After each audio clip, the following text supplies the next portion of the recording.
ഗതാഗത മന്ത്രിയുമായുള്ള അഭിപ്രായ ഭിന്നതയെ തുടർന്ന് അവധിയിൽ പോയ KSRTC CMD ബിജു പ്രഭാകർ തിരികെ ജോലിയിൽ പ്രവേശിച്ചു. സെക്രട്ടേറിയറ്റിലെ ഗതാഗത സെക്രട്ടറിയുടെ ഓഫീസിലാണ് എത്തിയത്. നിലവിൽ വഹിക്കുന്ന പദവികളിൽ നിന്ന് മാറ്റണമെന്നാവശ്യപ്പെട്ട് ചീഫ് സെക്രട്ടറിക്ക് ബിജു പ്രഭാകർ കത്ത് നൽകിയിട്ടുണ്ട്. എന്നാൽ സർക്കാർ ഇതിൽ തീരുമാനം എടുത്തിട്ടില്ല. ആർ റോഷിപാൽ നൽകും വിവരങ്ങൾ. റോഷിപാൽ, നേരത്തെ അദ്ദേഹം നീണ്ട അവധിയിൽ പോയിരുന്നു, അഭിപ്രായ ഭിന്നതയുണ്ടായിരുന്നു മന്ത്രിയുമായി. ഇതൊക്കെ പരിഹരിക്കപ്പെട്ടിട്ടുണ്ടോ? അദ്ദേഹത്തിന്റെ പുതിയ ആവശ്യം എന്താണ്?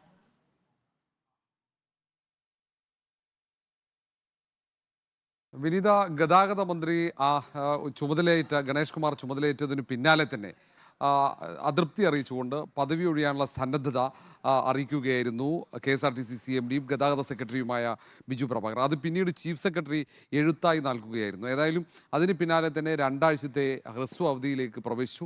അതിനു മുമ്പ് ദീർഘാവധി കഴിഞ്ഞ് ജോലിയിലേക്ക് പ്രവേശിച്ചതിന് പിന്നാലെയാണ് ഗതാഗത മന്ത്രിയായി ഗണേഷ് കുമാർ ചുമതലയേൽക്കുന്നതും ബിജു പ്രഭാകർ ഹ്രസ്വ അവധിയിലേക്ക് പ്രവേശിക്കുന്നത്. അവധി കഴിഞ്ഞ് ഇന്ന് സെക്രട്ടേറിയറ്റിലെ ഗതാഗത വകുപ്പ് സെക്രട്ടറിയുടെ ഓഫീസിലെത്തിയെങ്കിലും KSRTC CMD ചുമതല ഏറ്റെടുക്കാൻ തയ്യാറായിട്ടില്ല.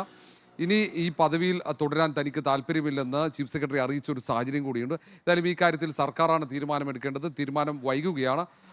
മന്ത്രിയുമായുള്ള തർക്കം തന്നെയാണ്, ഭിന്നത തന്നെയാണ് ഈ പ്രശ്നങ്ങൾക്കൊക്കെ കാരണം. ഇത്തരത്തിൽ ഒരു കത്ത് നൽകാൻ തന്നെ കാരണം അതാണ്.